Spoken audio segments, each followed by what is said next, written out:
Imagina a seguinte situação. Pensa numa máquina que é capaz de imprimir dinheiro. Uma máquina de altíssima precisão, sabe? Uhum, tô imaginando. Mas tem um detalhe muito importante. Essa máquina só funciona se você apertar o botão no dia exato do ano. E o papel, ele só é aceito se tiver as cores e as linhas milimetricamente calculadas. E calculadas pra agradar um público que é, extremamente exigente, né? Exato. Porque se você errar o dia, a máquina simplesmente emperra. E se você errar a cor da tinta, o público rejeita a nota na hora. É uma metáfora perfeita para o que a gente vai investigar hoje. Pois é. Hoje a gente não vai falar sobre tática dentro de campo. O nosso mergulho vai abrir relatórios confidenciais, notas internas e projeções de vendas de bastidores. Aquela parte que o torcedor geralmente não vê. Totalmente, a gente vai entender como um clube gigantesco como o Grêmio e uma marca global como a New Balance estão calibrando essa exata máquina que eu falei. Tudo isso para o lançamento de uma nova terceira camisa. E a beleza de analisar esse tipo de material é que ele tira a gente daquela visão puramente romântica do futebol. Sim, aquela coisa passional de arquibancada. Exatamente. O que a gente tem nas mãos aqui não é um comunicado de imprensa polido, sabe aqueles textos feitos para emocionar o fã. São os rascunhos da estratégia corporativa pura. A realidade nua e crua. Analisar o planejamento por trás de um uniforme alternativo é, no fundo, colocar um termômetro na saúde corporativa de uma instituição. A gente consegue observar exatamente onde o conservadorismo da diretoria bate de frente com a necessidade brutal de inovação do mercado. É um verdadeiro choque de mundos, né? A paixão irracional do torcedor sendo mapeada por planilhas, por cronogramas de fornecimento. Ok, vamos desvendar isso. Vamos lá? O objetivo da nossa análise hoje é entender a anatomia de um lançamento perfeito. Para quem escuta a gente e acompanha gestão esportiva ou estuda moda casual, isso aqui é um estudo de caso ao vivo. Com certeza. É uma aula sobre como transformar a atenção do público em faturamento recorde. E o que deixa esse estudo tão rico, na minha opinião, é a quantidade de variáveis acontecendo ao mesmo tempo. Não basta só desenhar um produto bonito, né? Não mesmo. Tem que navegar por um calendário que é caótico, lidar com uma herança cultural muito pesada e, claro, gerenciar uma cadeia de suprimentos que não perdoa erros de cálculo. É um xadrez de alto nível. Nossa, muito! E no xadrez, quem dita o ritmo do jogo leva vantagem. Então faz todo sentido a gente começar dissecando a primeira peça desse tabuleiro, que é o calendário. O famoso timing. Isso.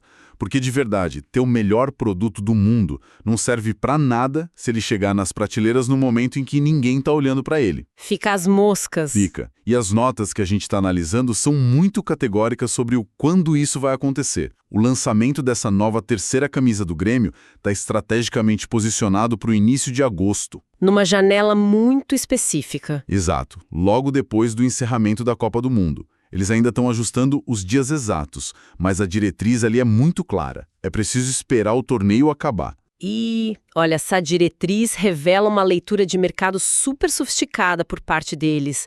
O ecossistema do futebol, num ano de Copa, sofre uma anomalia gravitacional, sabe? Como se fosse um buraco negro. Isso. Tudo é sugado pelo torneio. Se conectarmos isso ao cenário geral da mídia, lançar qualquer produto de clube durante a competição seria tipo tentar vender guarda-chuva no meio de um furacão. Nossa, excelente analogia. Ninguém vai nem notar que você tá lá. Exatamente.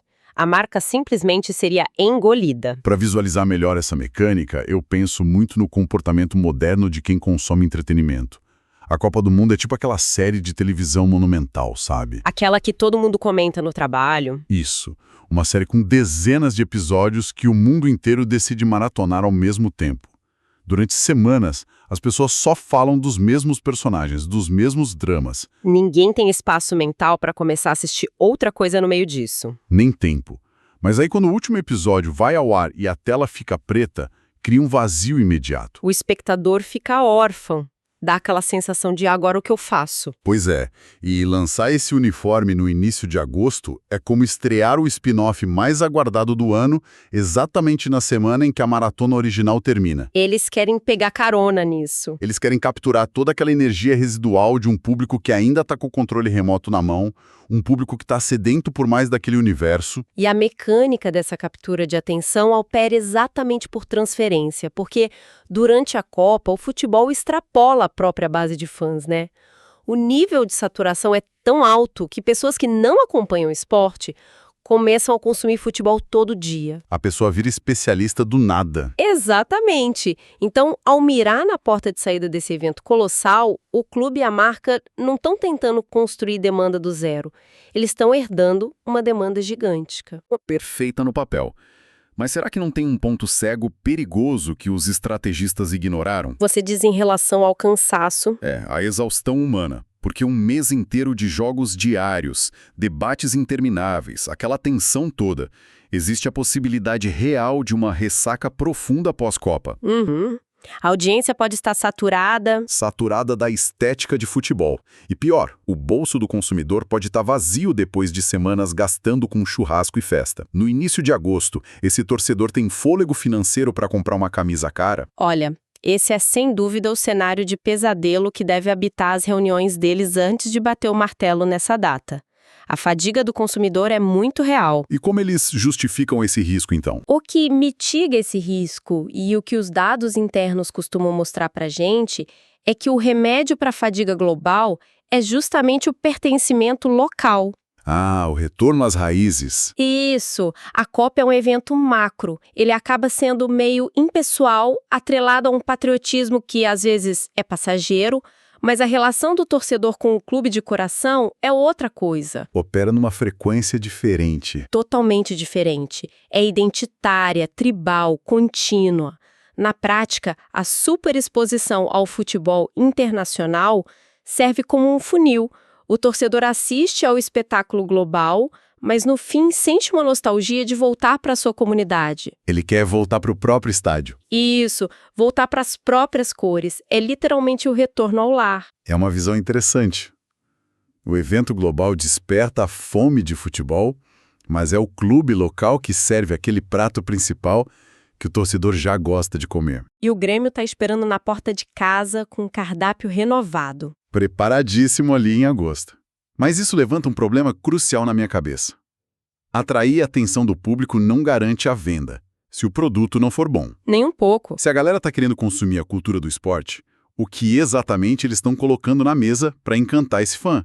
O que é o produto em si? É aí que as fontes deixam de ser só um calendário chato e passam a revelar uma ousadia estética bem grande. E aqui é que a coisa fica realmente interessante. Os documentos detalham que a nova camisa não vai ser só um ajustezinho de cor.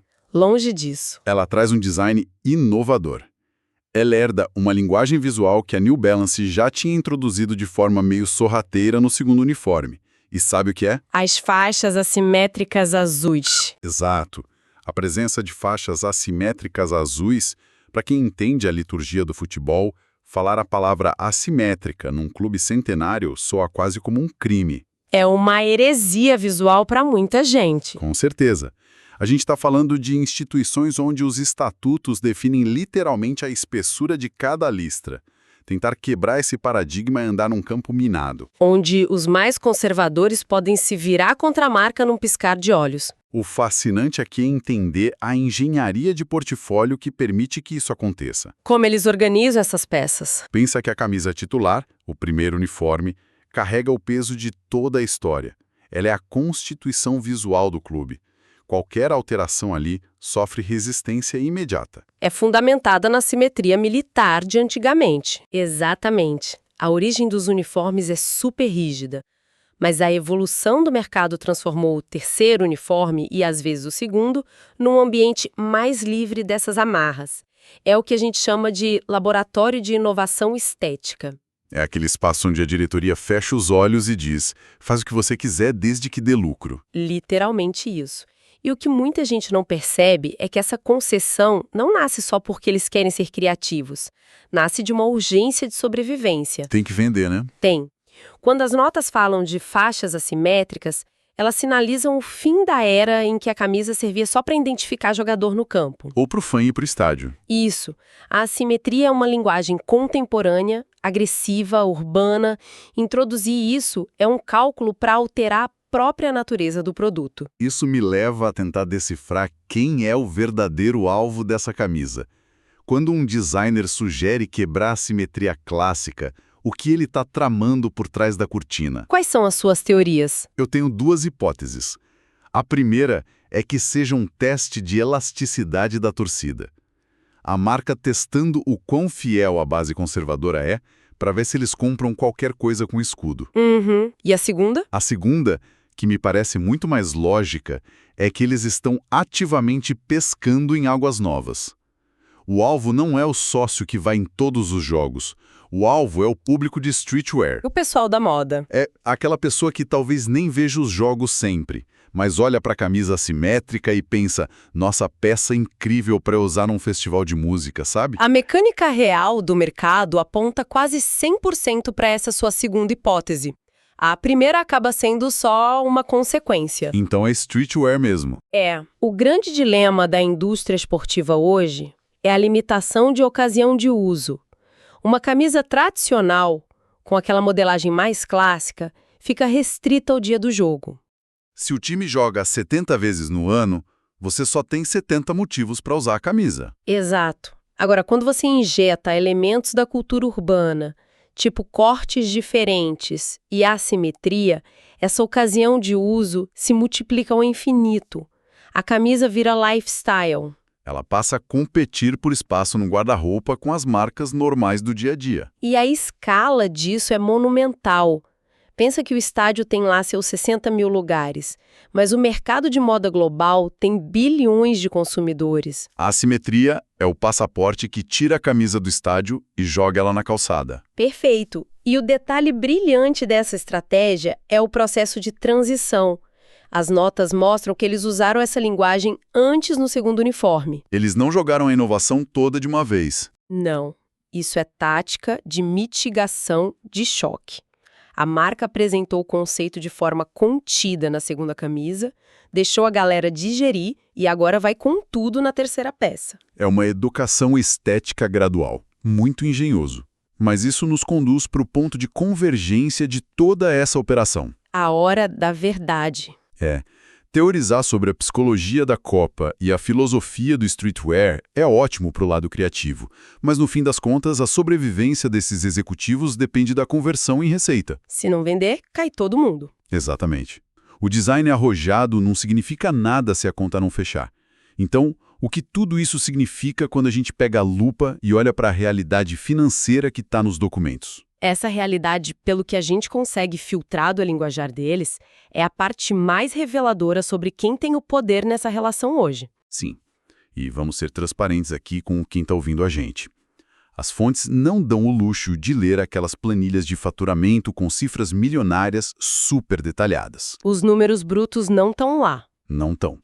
Mas o jargão corporativo não deixa muito espaço para dúvida. O documento faz questão de falar de uma enorme satisfação com as vendas dos uniformes lançados em março. É um termo forte. Muito forte. E é com base nesse histórico recente que as projeções para a nova camisa simétrica de agosto são chamadas de extremamente positivas. Isso levanta uma questão importantíssima sobre a semântica nesses relatórios corporativos. Em ambientes de altíssima pressão, a linguagem costuma ser super defensiva. Para proteger o próprio cargo, né? Claro. Executivo morra de medo de prometer demais. Então, termos como enorme satisfação ou extremamente positiva são raríssimos. Eles não usariam isso à toa, né? Eles só usam isso quando resultados não apenas batem as metas, mas pulverizam as expectativas. A leitura que eu faço desse cenário é que as vendas de março não foram só um mês bom no caixa. Elas funcionaram como um escudo político interno. Como assim? Imagina o conflito dentro do clube. De um lado, os conselheiros mais velhos, que defendem a tradição com unhas e dentes. Do outro, o pessoal do marketing e da New Balance, dizendo que o futuro é quebrar regras. Eles falam línguas completamente diferentes. Pois é. A única coisa que designer pode usar para convencer um conselheiro a aprovar uma camisa assimétrica é esfregar um relatório estelar de vendas na mesa. Contra fatos, não há argumentos. O sucesso de março foi a carta de alforria que eles precisavam para ter total liberdade agora em agosto. E o que a maioria das pessoas não percebe aqui é o tamanho da cadeia de suprimentos envolvida nisso. Lançar uma camisa esportiva não é apertar um botão hoje e ter a peça amanhã. Leva meses, né? Muitos meses. O ciclo de fabricação, o tecido, a distribuição global.